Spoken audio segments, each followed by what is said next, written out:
वो भाग के गया, कोई नहीं, गायब, कुछ भी नहीं। अब उसको उस मोमेंट के बाद से हर थोड़ी देर में कोई ना कोई दिखे, कोई ना, कभी वो औरत दिखे, कभी वो उसका दोस्त दिखे। अब 1 दिन हुआ, 2 दिन हुआ, और कुछ नहीं होता था, बस कोई दिखता फिर गायब हो जाता, कोई दिखता, और धीरे धीरे टाइमिंग बढ़ रही थी। दिस इज मैनिफेस्टेशन, वो मैनिफेस्ट कर रही थी जो भी चीज़ थी वो, तो उसके दिमाग में कर रही थी, जहाँ भी कर रही थी। तो अब धीरे धीरे उनकी टाइमिंग बढ़ रही थी। अब इसमें क्या होता है, कभी अभी आप घर वालों को बोलते हो कि मेरे पास दिखा लगे पागल हो गया तू, चल डॉक्टर के। यहाँ उल्टा था, वो पहले सबसे पहले सुनते उसको लेकर गए सीधा पंडित के पास। पंडित से पूछा, पंडित ने चेक किया, बोले कुछ भी नहीं है। अच्छा, एंटिटी इतनी शातिर, जैसे आप कोई तांत्रिक आया, कोई पंडित आया, वो आती नहीं, घंटों घंटों वो ट्राई कर रहा है। उनका रिजल्ट, वो डॉक्टर जैसे बोलता है ना कुछ भी नहीं, सब नॉर्मल है, वो भी बोलते सब नॉर्मल है। 2.5 घंटे से कोशिश कर रहा हूँ, कुछ होता तो अब तक आते, हिस्ट्री में ऐसा नहीं हुआ कि मैंने इतनी देर काम किया और कुछ और नहीं आया हो, तो कुछ नहीं है, क्लीन है बिल्कुल। ठीक है, बहुत दिखा लिए, अब क्या करेंगे उसके बाद, फ्री। लेकिन तो जैसे ही घर आया उसको तो वापस से वही विजन्स चालू हुआ। तो इस तरह से धीरे धीरे धीरे उसका एक वो एनवायरनमेंट क्रिएट हो गया, उसको वो दिखने लगा। फिर एक दिन की बात है कि उसको जो एक्चुअल दिखा, जो भी कुछ था, तो वैसे लेटा हुआ था अपने कमरे में, फिर से उसे प्रेजेंस फील हुई कोई है, और देखा उसके पास में ही कोई है। उसने घुमा के देखा, आप सोचो 32-33 साल का आदमी, उसका टॉयलेट निकल गया पैंट में। देखते ही उसने इतना डरावना वो एंटिटी देखी ना, जो भी थी वो लेडी थी, वो इतनी डरावनी थी। अब सब 32 साल के आदमी का टॉयलेट निकल गया, भयंकर रूप जो होता है। वो बहुत तेज चिल्ला, सारे घर वाले आए, क्या हो गया क्या हो गया, देखो तो टॉयलेट क्या हुआ, ये क्या है, बोलता ऐसे हुआ मेरे साथ, किसी समझ में नहीं आया, बोला हम तो सबको दिखा लिया, कुछ है ही नहीं। उस दिन के बाद से वो उसको उसी रूप में दिखती थी, और जहाँ दिखी ना, बाजार में तो बाजार में, किस रिश्तेदार के यहाँ तो रिश्तेदार, वहीं टॉयलेट निकल जाता था, जब दिखती तब। कुछ समझ में नहीं आया, डॉक्टर्स को दिखाया, डॉक्टर ने दवाई दी, कुछ नहीं है, कोई तांत्रिक पकड़ने वाला ही नहीं है। और उधर उसकी कंडीशन वर्स होती जाए टाइम के साथ साथ। फिर अल्टीमेटली एक दिन अच्छा, उसके साथ क्या होता था ना, वो अब वो उसके साथ ही रहती थी, वो भी धीरे धीरे वो यूज टू हो गया था शायद। अब उसने क्या किया फिर, क्योंकि इनको भी उसको लगा कि बहुत ज़्यादा डर गया है, तो पहले डराया, फिर उसने रूप चेंज किया वापस से अपना। और अब उसको पता नहीं उसने कैसे सिखाया समझाया कि तू मेरा मैं तेरी दोस्त हूँ, तू मेरा दोस्त है। तो इस तरह से उसने उसके पूरे माइंड को कंट्रोल कर लिया। अब वो घंटों बैठे बैठे किसी से बातें किया करता था, मैंने सब हाँ सब बढ़िया है, बेटा क्या बना दूँ, क्या खाएगी, ये बना दो, क्या कर सकते हैं वो, तो उनको तो इलाज ही नहीं दिख रहा ना, किसको बुलाएं, सब कुछ कर लिया, कुछ नहीं। फिर एक दिन की बात है, तो बढ़िया वो उनके उसका रूम था अलग, तो उस रूम में गए, तो रूम खोलते उनके तो ज़िंदगी लुट गई, वो फांसी लगा के लटका हुआ है, और उसने बिल्कुल बढ़िया सुंदर से कपड़े पहने हुए, नहा धो के बढ़िया बाल बना के, नए शर्ट पैंट पहन के अच्छे से, कहीं जाना हो किसी के साथ डेट पे, गॉन, आज तक भी पता नहीं। तो बेसिकली स्पिरिट ने उसको अपने पूरा कंट्रोल ले लिया और उसको फ्रेंडशिप करके साथ ले गई। डीमनिक एंटिटी थी कोई। आप कह रहे थे पॉजिटिव एनर्जी का भी, हाँ मतलब पॉजिटिव, मतलब ऐसे तो हेल्पिंग भी होती हैं, कई बार अफेक्शन में ट्रैप हो जाती हैं, वो बहुत हेल्पिंग होती है। मैं आपको एक और किस्सा सुनाता हूँ, ये भी मेरे पास रिसेंट यही स्टोरी, ये राजस्थान से ही है। तो ये पता नहीं अजमेर का एक डिस्ट्रिक्ट है, वहाँ पर एक डॉक्टर हैं, अभी भी हैं, मतलब मैं नाम से तो नहीं जानता उनको, उन्होंने बस ये बताया कि ऐसा कुछ हुआ है। तो उनका जयपुर में एक हॉस्पिटल के अंदर कुछ था काम, शायद सर्जरी वर्जरी का काम था, तो वो बस में बैठ के जा रहे थे, रास्ते में बस में बैठे थे, उनके पास में एक लड़की बैठी थी, राजपूती परिधान थे उसके, तो राजपूत लड़की थी वो। चलते चलते बस का भाई साहब एक्सीडेंट हो गया बढ़िया वाला। अब ये अंकल को तो कुछ नहीं हुआ, लेकिन वो लड़की उस सीटों के अंदर फंस गई। अब आपके साथ कोई पैसेंजर फंस जाएगा तो आपका फर्स्ट रिएक्शन क्या होगा, बाहर निकालो उसको। तो उन्होंने उसके दोनों हाथ पकड़ लिए, उसको बाहर खींचने की कोशिश कर रहे हैं, और वो उनकी आंखों में दोनों में कनेक्शन बैठा, वो दर्द से कि बचा लो, और ये बचाने की पूरी कोशिश करे, पर उसके हाथों में उसका दम टूट गया लड़की का, बुरी तरह से क्रश हो गई थी वो, तो बच ही नहीं पाए, ऑन द स्पॉट उनके हाथ में वो मर गई। अब उनको सदमा लग गया इस बात का, कहले यार अपन भी उस जगह तो अपने साथ भी यही होगा, 3-4 दिन तो अपन उबर ही नहीं पाएंगे, क्या होगा आपके दिमाग, आपके हाथ में से डेथ हो गई तो आप दिन भर ही सोचोगे यार काश मैं उसको बचा लेता। तो उनके साथ वो हर टाइम भी सोच रहा काश मैं उसको बचा पाता क्योंकि डॉक्टर का तो काम ही है ये। तो 3-4 दिन तक उनको ये सब किसी बातचीत नहीं करते, बस सोचते रहते कि यार ऐसा कैसे हो गया, मैं उसको बचा लेता। भाई साहब 3-4 दिन के बाद वो लड़की उनको दिखना शुरू हो गई, कनेक्शन बन गया उनका। क्या हुआ, जो दिखना शुरू हो गई उनको वो। अब वो सोचे मेरा इल्यूजन है, तो डॉक्टर है यार, डॉक्टर के सामान लेगा, तो दिमाग खेल रहा है, इग्नोर किया, हटा। फिर भी अब तो दिखे उनको, जहाँ जाए वहाँ जाए, जहाँ घूमे वहाँ घूमे, बात नहीं करते लेकिन दिख रही। 1 दिन ऐसा चला, उन्होंने अपनी बीवी को बताया, सबको बताया घर में, तो बोलते हैं नहीं वो एक्सीडेंट हो गया, आपके दिमाग में चल रहा है, थोड़े दिनों में सेटल हो जाएगा। तो उनको भी लगा ठीक है, वो भी यही सोच रहे थे। फिर 3-4 दिन में वो उनके पास आई और उनसे बात करती, बोलती कि मैं आपको कोई नुकसान नहीं पहुंचाऊंगी, मैं बस आपके साथ रहूंगी, आपके सारे काम वाम कर दूंगी, लेकिन मैं रहूंगी आपके साथ, मेरे को आपके साथ। तो वो अटैच हो गई थी वो उससे, कि लास्ट मोमेंट पे जिसने आपकी हेल्प करने की कोशिश की ना, तो अभी इमोशनल अटैचमेंट हो गया था।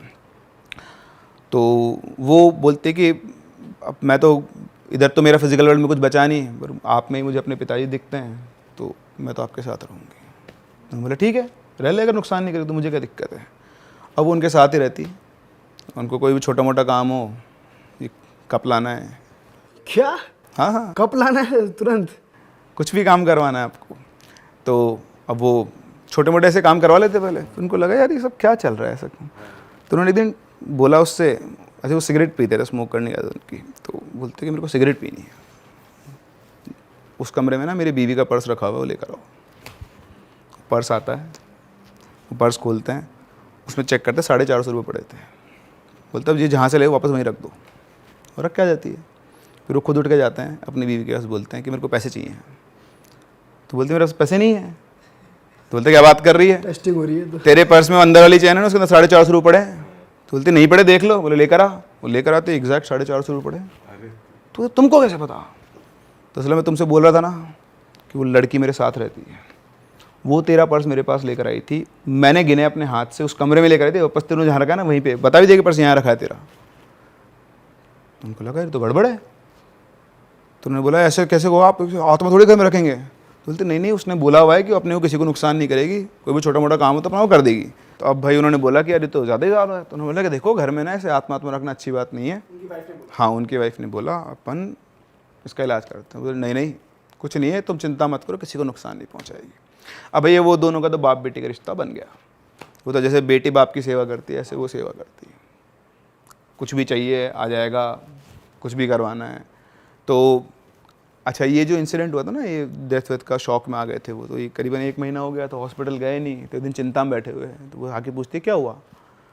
तो बोलते कि मैं 1 महीने से हॉस्पिटल तो गया नहीं हूँ, तनख्वाह कैसे आएगी। तो बोलते आप हॉस्पिटल जाओ तनख्वाह मिल जाएगी। तो बोलते कैसे मिल जाएगी। तो बोलते आप जाओ तो सही। तो जाते हैं, उनके रजिस्टर में उनकी सारी प्रेजेंट लगी थी। तो देखते यार मैं तो आया नहीं, प्रेजेंट किसने लगा दी। तो उसके पास जाते हैं जो उनका वो चीफ होता है, क्या बोलते हैं उसको, उससे आके बोलता है कि यार मैं तो 1 दिन भी नहीं आया, तूने ये पूरी को लगा दी। तो वो कान में आके बोलती है ज़्यादा कैसे डिस्कस मत करो, बात आगे तक पहुंच गई तो दिक्कत हो जाएगी। अरे तेरी। चुपचाप ने पैसे लेता है, घर आ जाता है वापस से। सही है, नौकरी पे भी नहीं जाना, तनख्वाह भी आएगी। अब तो ठीक है साहब, आ गया वापस से। फिर ये चलता रहा। फिर एक दिन बहुत ही चिंता में बैठे हुए, अब आदमी ना फ़ायदा उठाता है इस चीज़ का, चिंता में बैठे हुए। तो पूछती है क्या हुआ, आप परेशान बहुत हो। बोलते हाँ बचपन से ही, मतलब शुरू से एक सपना था कि घर बनाऊंगा। तो बोलती बनाओ घर, क्या दिक्कत है। तो बोलते हैं कि घर कैसे बनाऊँ, पैसे चाहिए। तो बोलती है आप घर का काम शुरू करो, पैसे आ जाएंगे। बोले कैसे आ जाएंगे। तो जनरली क्या अपन भी कई लोग घर वालों से उधार दे रखे, तो उसको पता था कि उन्होंने बहुत पैसे उधार दिए हुए हैं। तो बोला कि आपने जिसको जितना उधार दिया हुआ ना उन सबसे पैसे मांगो। तो बोलेंगे पैसे मांग के भी क्या फ़ायदा, आज 10-10 साल हो गए पैसे दे नहीं रहे लोग। बोला पैसे मांगो तो सही। ठीक है, अगले दिन से सबके पास गए, पैसे मांगे, 3 दिन के अंदर अंदर सबके पैसे आ गए। अरे तेरी। और मकान का काम शुरू हो गया। मतलब इतना अच्छा, इतना पैसा था कि वो ठीक ठाक मकान का काम शुरू हो गया। बाकी फिर उनके पास तो था ही इतना, तो उन्होंने इकट्ठा कर रखा था। तो मकान का काम शुरू हुआ और बढ़िया, तो बहुत स्ट्रॉन्ग बॉन्डिंग हो गई। अब घर वालों को पता लगा, अब उन्होंने बताया कि देखो तुम मेरे को ये बोल रहे हो, ये देखो। तो उन्होंने बोला कि ऐसा हो सकता है कि तो जा लो, ये आपके लिए आज अच्छा कर रही है, हो सकता है ये इसका जाल हो आपको फंसाने, कल को आपको ले गए तो हम क्या करेंगे, या कुछ भी हो गया तो ऐसे नहीं घर में आत्महत्या नहीं सकते, हम तो पंडित को बुलाएंगे और इलाज करवाएंगे। तो उन्होंने बुलाया भाई साहब पंडित को, पंडित जी आए और उन्होंने बोला कि हाँ कुछ तो है यहाँ पर। तो उन्होंने क्या किया, उनके घर में एक पेड़ था, उस पेड़ से एक धागा लिया, मंत्र मंत्र करके पूरे चारों तरफ घर के बाउंड्री बना दी उस धागे की, और बोल दिया कि अब वो यहाँ नहीं आ सकती, इस धागे को क्रॉस करके नहीं आ सकती, अब चिंता मत करो। तो सब रिलैक्स्ड, और हुआ भी ऐसा ही, वो उस धागे को क्रॉस ही नहीं कर पाए। अब वो घर के बाहर खड़ी है, इनको दिख रही है, अब वो बोल रहे हैं कि वो बोलते कि मैं अंदर आऊँ, तो बोले कि मैं क्या कर सकता हूँ, इन्होंने बांध दिया मेरे को, तो मैंने तो इनको मना किया था। तो एक दो दिन से चला, अब उसमें क्या होता है फिर उनका वो रहता बड़ा कि नहीं, अब जिससे बॉन्डिंग हो गई हो गई, वो तो अफेक्शन है भाई साहब। तो वो उसने रास्ता ढूंढने की कोशिश की कोई और, तो पड़ोस वाले घर पे गई, जैसा उन्होंने लिख के बताया मुझे कि वो पड़ोस वाले घर जो इन्होंने खुद देखा होगा ना अपने, जिनको दिख रही है उसको सब कुछ दिख रहा है, तो उसे घर से वो कूदी, लेकिन कूदी तो भी वो गिरी तो उसी, वो कितना जंप कर लो, वो स्ट्रॉन्ग वो था स्क्रीन उसका कि उस पर गिरे, और गिरते उस धागे में आग लग गई, और ऐसे पूरा घर के चारों तरफ धागा घूमता हुआ ऐसे आग लग के और उस पेड़ पे पहुंचा। तो पेड़ पे हल्की फुल्की पत्ते थे, जल गए, तो सब आए, आग वाग लगी तो घर में हुआ, तो बुझ गई आग, तो चलो ठीक है। अब जैसे पत्ती जली, वो आ गई है वापस अंदर घर में, उनके साथ गुस्से में बोलती है कि मैंने आपको बोला था ना कि मैं आपको कोई नुकसान नहीं करूँगी, फिर भी आप मेरे को अपने आप से अलग कर रहे हो। तो बोलते हैं कि मैंने थोड़ी अलग किया है, ये सारे मान ही नहीं रहे, ये बोलते हैं कि कल को तुम मुझे अपने साथ ले जाओगी, मैं तो उनको बहुत समझाया। तो बाकी सारे भी सुन रहे उनका कन्वर्सेशन। तो उसने बोला कि आप कुछ भी कर लो और चिंता मत करो, मैं आज भी बोल रही हूँ आपसे, मेरी बात विश्वास करो, मतलब मैं आपके अंदर अपने पिता को देख रही हूँ, मैं आपको नुकसान कभी नहीं करूँगी। तो उन्होंने ये बात उन सबको समझा, उन्होंने बोला कि अब कोई कुछ नहीं बोलेगा, ये घर का मुखिया कौन, मैं, तुम हो कौन बे, अब से तुम में कोई नहीं बोलेगा, अब मेरी चलेगी। सो अकॉर्डिंग टू द हर जिसने स्टोरी शेयर की, अभी भी उनके साथ ही रहती है, पूरी फैमिली साथ। डॉक्टर साहब को प्यार हो गया मुझे लग रहा है उनसे, पता नहीं, स्पिरिट से, गुड स्पिरिट से इतना कनेक्शन इतना स्ट्रांग हो गया। यार कनेक्शन तो स्ट्रांग हो गए ना यार, आप सोचो ना। और दूसरा ये ना, आपके तो सारे काम भी सध रहे हैं ना, लालच भी तो है आपका।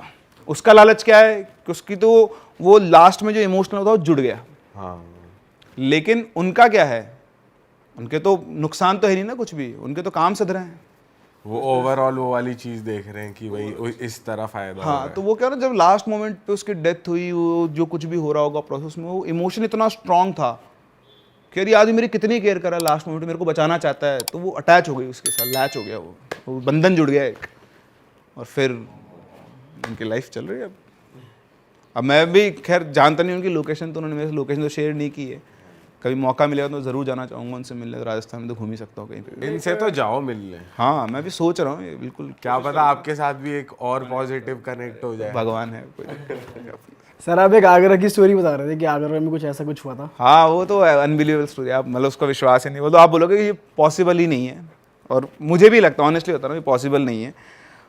पर जिससे मैंने सुनी थी वो मतलब बहुत बढ़िया, ऐसा बोलते हैं ना उसको, रिलायबल सोर्स, मतलब वो आदमी जो फालतू बकवास नहीं करता, बिल्कुल सीरियस आदमी अपने काम को लेकर, उन्होंने मैं सुनाई थी। तो मैं जब हम लोग साथ में पढ़ाते थे, 2013 की बात है, कोटा में एक इंस्टीट्यूट के अंदर, तो हम दोनों ऐसे बैठे, जब उनसे बात करा था, मैंने बताया यार सर मेरे को एक, मतलब उस टाइम पे मैं क्लास में बच्चों को एंटरटेन के लिए छोटी मोटी स्टोरी सुनाई देता था। तो उन्होंने कहा सर ऐसे मैंने स्टोरी सुनाई, तो मैं तेरे को बहुत बढ़िया स्टोरी सुनाता हूँ, ये सुनाना तू। तो मैंने बताओ, तो उन्होंने बताया कि ये इनका एक फ्रेंड था और उसके फ्रेंड के साथ जो रियल जिसके साथ हुई थी। तो उन्होंने बताया कि ये मेरे दोस्त उसका दोस्त था, तो ये क्या है ना, वहाँ गया हुआ था यूएस। तो यूएस में वो एक कैफ़े में बैठा हुआ था, तो क्या बैठा था, उसके सामने वाले टेबल पे एक बंदा आके बैठा, उस बंदे के गले में करीबन 10 से 12 ताबीज़, हाथों में बहुत सारे ताबीज़ बंधे हुए उसके। आप इंडिया में ऐसा बंदा देख लो, नॉर्मल है, और अब यूएस में अगर आप सामने से बंदा है तो आप क्या करोगे? क्यूरियस तो अगर ये अमेरिका में ऐसा आदमी घूम रहा है, बताओ।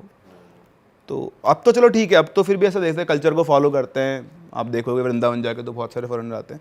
बड़ी बात है कोई 2005-06 के आसपास, उस टाइम पे तो इतना वो भी नहीं था, ग्लोबलाइजेशन जिसको हम बोलते हैं। तो इंडियन था वो भी, तो उसने बैठ गया वहाँ के, उसको देखे जाए बार बार। अच्छा, ये बंदा जो राइटर था ये, तो उसने उससे पूछा, मतलब बहुत देर हो गई, फिर उठा और जाके बोला, बोले एक्सक्यूज़ मी, तो बोलता yes, I want to ask something. तो बोलता यस, तो बोलता आर यू इंडियन? बोलता मैं हिंदी में बात करूँ? बोला हाँ ठीक है। तो बैठ, बोले यार मैंने आपको बहुत देर से ऑब्जर्व कर रहा हूँ, मतलब अगर इंडिया में आपके साथ बंदा देखता तो मैं शायद कुछ नहीं बोलता, लेकिन यहाँ आप ये इतने सारे ताबीज़ बांध के बैठे हुए, चक्कर क्या है? तो बोलता है तो बहुत बड़ी कहानी है यार, बहुत कुछ हुआ है मेरे साथ। तो बोलता है अगर आपके पास टाइम हो तो मुझे बता दो, वरना मैं तो 2-3 दिन सो ही नहीं पाऊँगा। तो बोलता है हाँ मैं तो फ्री हूँ, मतलब अगर आपके पास टाइम है तो सुन लो। तो वहीं से वो बैठ गया वहीं पे। बोलता आप तो बताओ, इससे ज़्यादा क्यूरियोसिटी मेरी कभी हुई नहीं। तो उसने बोला कि यार देखो मैं ना इंडिया से ही हूँ और मैं आगरा में रहता था, बीटेक किया है मैंने अपना, और मैं अपनी फैमिली मतलब माँ पापा का एक ही सिंगल चाइल्ड हूँ। तो जब मैं कॉलेज पहुँचा था तो मैं हॉस्टल कॉलेज में रहता था, तो मैं फर्स्ट ईयर में आया था और फिर मेरा कॉलेज में ऐसा मन लगा था ना कि मैं छुट्टियों में घर नहीं आता था, और घूमना फिरना प्रोजेक्ट वगैरह ये सब तो मेरे टारगेट्स थे लाइफ के, कुछ मुझे करना था।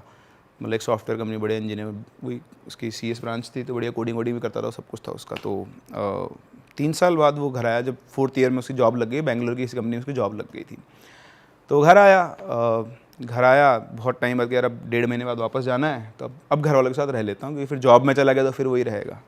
तो वो घर आ गया, घर वाले बहुत खुश, बढ़िया बंदा। वो आता है, आते ही अपने दोस्तों वगैरह से मिलता है, पूरा दिन ऐसे निकलता है। स्मोक करने की उसको आदत लग गई थी कॉलेज से। तो वो आया रात को, उसका घर में जो था नीचे था उनका ग्राउंड फ्लोर, ऊपर रूम था, तो ऊपर वाले सेक्शन में ये रहता था, नीचे मदर फादर रहते थे। तो उसके रूम के जस्ट में बालकनी थी जो घर के बाहर की तरफ निकलती थी। तो रात को अपना ये खाना वाना खा पी के बालकनी में स्मोक करता था। तो ऐसे ही वो पहुंचा और ऐसे बालकनी में स्मोक कर रहा था। तो स्मोक करते करते उसकी नज़र पड़ी पड़ोस वाली बालकनी में एक लड़की खड़ी हुई है, सुंदर सी। उसने देखा होगा भाई, अपना ख़त्म किया और वापस जाके अपना काम वाम करके वो सो गया। तो उस दिन के बाद से वो जितनी बार भी बालकनी में स्मोक करने जाता, वो लड़की वहीं खड़ी रहती। तो अब आप अपने आप को वहाँ रखो और देखो, आप 2-3 दिन आप आए हो अपने घर बहुत दिनों बाद, और आपके पड़ोस में एक लड़की सुंदर सी, और आप स्मोक करो, वो इस टाइम में खड़ी हुई है। तो एक दिन बात नहीं होगी, 2 दिन नहीं होगी, फिर आई कॉन्टैक्ट होगा। तो उनका ऐसे एक कनेक्शन बैठा और दोनों आपस में बातचीत लगे। तो पूछते कि तुमको तो मैंने यहाँ कभी नहीं देखा, मैं जब से आई हूँ। तो बोलता है मैं तो कॉलेज गया हुआ था, मेरा तो यहाँ पे था और आ रहा हूँ। तो किसी NIT से था वो, किसी से बंदा। तो बोलता है कि ऐसे 4 साल वहाँ रहा हूँ और अब मेरा जॉब लग गया बेंगलोर में, तो 1.5 महीने बाद से चला जाऊँगा। तो बोलता अपने घर वालों से मिलना आया हूँ। तो बोलता है मैंने भी तुम्हें कभी यहाँ नहीं देखा। तो बोलते नहीं, मैं तो अभी 2-1 साल पहले शिफ्ट हुई थी यहाँ पर, इसलिए तुम कहाँ से, तुम तो आए नहीं, अब देखोगे कैसे। बोलता हाँ ठीक है होगा। तो वो रोज़ बातचीत करते करते भैया उनका कनेक्शन बैठ गया, दोनों की अपनी स्टोरी शुरू हो गई। तो इस तरह से अब उसको पता नहीं चला 1.5 महीना कब गुजर गया। तो जब लास्ट डे था तो वो बालकनी में आया, उसने बोला कि सुबह मेरी फ़्लाइट है 5 बजे की और मैं जा रहा हूँ बेंगलोर, तो तुम आना कभी बेंगलोर और मैं कभी आऊँगा छुट्टी में, तो अपन मिलेंगे। तो इस तरह से बातचीत हुई इनकी, टाटा बाय बाय किया उन्होंने। वो बंदा जाके अपना सो गया। सुबह उठा, फ़्लाइट 3-4 बजे के आसपास उठा, अपना सामान उठाया, गया, फ़्लाइट ली, बेंगलोर पहुँचा। सुबह पहुँचा, रिपोर्टिंग थी अगले दिन ही। तो वहीं पे अच्छा, इसमें इन्होंने कंपनी ने इनको एक फ़्लैट अलॉट कर दिया था 1 BHK। तो वहाँ जाके अपना सामान रखा, फ्रेशन अप हुआ, ज्वाइनिंग की। ज्वाइनिंग के बाद इंडक्शन होता है, सबसे मिलवाते हैं, आपका ये काम है सारा, वो हुआ। तो दिन भर उसमें निकला, शाम को 7 बजे के आसपास वो फ्री हुआ। तो थक गया था बुरी तरह से, खाना वाना खाया पिया, जाके अपने फ्लैट पे सो गया। सुबह उठा, और जो सुबह उठता है तो वो देखता है कि मैं जहाँ सोया था मैं वहाँ नहीं हूँ। तो चारों तरफ देखा कि ये तो मेरा रूम है। उठ के देखता है तो वो सोया था बेंगलोर में, पर वो उठा कहाँ पर, अपने घर पे आगरा में। अभी पॉसिबल नहीं है। अब जो सुना है मैं वो बता रहा हूँ आपको, ठीक है, मैं कोई वेरीफाई नहीं कर सकता इस पॉइंट को, बट ये उसकी कहानी है जो बंदा वहाँ बैठा हुआ है। आप फिक्शन मान लो, आप जो मानना है मान लो, बट जो मेरे पास सोचता मैं बताऊँ। वो उठा, नीचे गया, नीचे मम्मी पापा बैठे हुए हैं। तो बोलते अबे तू तो बेंगलोर चला गया, तू कहाँ से आया। तो बोलता हाँ मैं बेंगलोर गया था कल। तो बोलता तू झूठ क्यों बोला, तू गया ही नहीं, तू गया होता तो आता कैसे, दिल्ली कैसे आ जाएगा। तो उसने बताया कि मैं से बेंगलोर गया था और मैं सोया वहाँ पर, उठा यहाँ पर। तो कौन विश्वास करेगा, तो पागल बना रहा है। तेरे को नहीं जाना तो ऐसे बोल देता, हमको से तेरे को भेज रहे थे। सही बात है। तो बोलता अरे आप मेरी बात का विश्वास नहीं कर रहे हो, रुको। उसने फ़ोन मिलाया अपनी कंपनी में और अपने मम्मी पापा की बात करवाई। उन्होंने बोला कि साहब ऐसे ऐसे बोल रहा है। तो ये कल ऑफिस में था क्या, बोला हाँ इन्होंने कल ऑफिस ज्वाइन किया है और ये सब कुछ है। तो बोलते ये बोल रहा है कि कल रात को बेंगलोर सोया है और सुबह आगरा में उठा है। तो उधर वो भी हंसने लग गए। बोले सर आपको पागल बना रहा है, कोई फ़्लाइट पकड़ के आ गया होगा वापस। तो बोलते हमको भी यही लग रहा है, चलो ठीक है हम इसको वापस भेजते हैं। तो वो बंदा किसको समझा, आप कैसे एक्सप्लेन करो, अगर आपके साथ बाई चांस ऐसा हो जाए, मान लो हंसी आएगी ऐसी जैसे हंसी आ रही है अभी। तो उसने ठीक है, उसने फिर अपने HR से बात की कि सर मेरे को एक दिन का आज छुट्टी का टाइम दो, मैं आज पहुंचूंगा वापस। अगले दिन फिर पहुंचा, फिर वही ऑफिस गया, ऑफिस किया, रात को खाना वाना खाया, सो गया और सोते अगले दिन वापस से गाँव उठा। वापस से अपने रूम में आगरा। और ये क्या हो रहा है? लैग हो गया, लाइफ में लैग हो रहा है कुछ अलग से ही। और आदमी फिजिकली ट्रांसपोर्ट हो रहा है यार, कॉन्शियसनेस चली जाती है, चलो अलग उठा बात के है। गिर रहा हो जैसे कोई, आप सोचो ना कितनी बढ़िया फ्लाइट है बिना पैसे बिना पैसे के बिना कुछ लेटे लेटे पहुंच जाए। कहीं भी घूम लो, अपने आप घर पहुंच जाओ अगले दिन। तो उसने बोला, वापस उठा और बोले फिर नीचे गया। मम्मी पापा बोले अब किसको क्या एक्सप्लेनेशन दे? तो बोले कल चल क्या रहा है तू? तू जाता कहाँ है? रात सुबह जाता है, शाम को वापस जाता है, कहाँ गायब हो रहा है तू? तो बोलता है अरे मैं फिर गया हूँ, मैंने ज्वाइन किया है, वापस से सब कुछ किया है। तो बोलते तो पॉसिबल ही नहीं बेटा, तो क्यों हमको पागल बना रहा है? कुछ चल रहा है तेरे दिमाग में, कुछ है तो बता दे। तो बोलता है मैं क्या चलेगा मेरे दिमाग में, उसका तो दिमाग ही ख़राब हो गया था। अब उसने फ़ोन किया HR को। HR से बोलता है सर मेरे को आज की छुट्टी चाहिए। अब 2 दिन पहले आपने ऑफिस ज्वाइन किया और आज छुट्टी चाहिए। बोलता है क्यों? बोले सर मैं ऐसे ऐसे कल सोया था सो वहाँ। आ रहा हूँ, उठ रहे आ रहा हूँ। तो बोलता है मैंने ज़िंदगी में बहुत बहाने देखे, भाई तेरे सा बहाना कभी नहीं देखा मैंने। तो बोलता है ये कौन सा बहाना होता है? तू बीमार हो जाए, तेरे को कुछ हो जाए तो वो बहाना होता है। तो बोलता है कि नहीं। बोले सर एक मौका और दे दो, मैं वापस आ रहा हूँ। अच्छा उसको ये समझ में आ गया था कि वो सोएगा तो वो वापस आ जाएगा। उसने बोला कि अब मैं वहाँ जाके सोऊंगा ही नहीं। जॉब पे गया, जॉब तो करनी पड़ेगी, काम वाम किया, रात को आके बैठ गया, रेड बुल कॉफ़ी वॉफ़ी सब खरीद खुराद के अपना सोऊंगा नहीं। वो भाई साहब बंदा पूरी रात नहीं सोया, नहीं सोया तो वहीं था, वो कहीं नहीं गया, वो बेंगलोर में था। तो फिर तो समझ में आ गया कि मैं अगर सोऊंगा नहीं तो मैं यहीं रहूँगा। तो लेकिन कब तक नहीं सोओगे आप? कहाँ नहीं सोओगे? ऑफिस में तो सो नहीं सकते, सॉफ्टवेयर कंपनी है, दिन भर आपका काम चलता रहेगा। वो ऑफिस पहुंचा बिल्कुल मरी हुई हालत में और दिन भर का सोया नहीं, कोशिश कर रहा काम करने की, काम हो नहीं रहा। फिर शाम को घर आया ये सोच के कि नहीं सोऊंगा। कब तक जाग लेगा आदमी? बैठे बैठे पता नहीं कब उसकी आंख लग गई। फिर वापस से कहाँ पे उठा? आगरा। अरे भाई अब सबका दिमाग ये तो टेलीपोर्ट हो रहा है। टेलीपोर्ट हो रहा है, इंसान टेलीपोर्ट हो रहा है। अब मुझे नहीं पता है, मैं फिक्शन मान लेते हैं अपन तो, बट इंटरेस्टिंग बहुत है। मतलब अगर ऐसा हो जाए वाकई में तो अब शुरू हुआ खेल, किसको दिखाया जाए? तो भैया लोगों ने खूब सब कुछ कर लिए, तांत्रिक वांत्रिक बाबा वगैरह सब। अच्छा इधर से एक पंडित जी आए, उनसे बात की तो उन्होंने बोला कि ये जहाँ रह रहे हैं ना वहाँ दिक्कत है, इसका शहर चेंज करवाओ। तो बंदे ने HR से बात की, बोले सर मेरी आपसे रिक्वेस्ट है, मेरा सेंटर चेंज, मतलब ये ब्रांच चेंज कर दो। तो उन्होंने वहाँ से पुणे शिफ्ट कर दिया उसको। लेकिन वो पुणे जाए, सोए, उठेगा कहाँ? वो आगरा। अरे वाह, आपने ये वीडियो यहाँ तक देख ली भाई, तुमने हमारी मेहनत सफल कर दिया। तुम ही लोग हो असली रियल हिट। और अगर आपको बहुत मजा आ रहा है ऐसी क्लिप्स में, ऐसी वीडियोस में, तो फटाफट जाइए प्लेलिस्ट पे बिंज वॉच कीजिए और सारी वीडियोस देख डालो और मौज काटो। That is it. हम मिलेंगे नए पॉडकास्ट में, नए क्लिप में। Till then bye bye, see you, take care, do subscribe.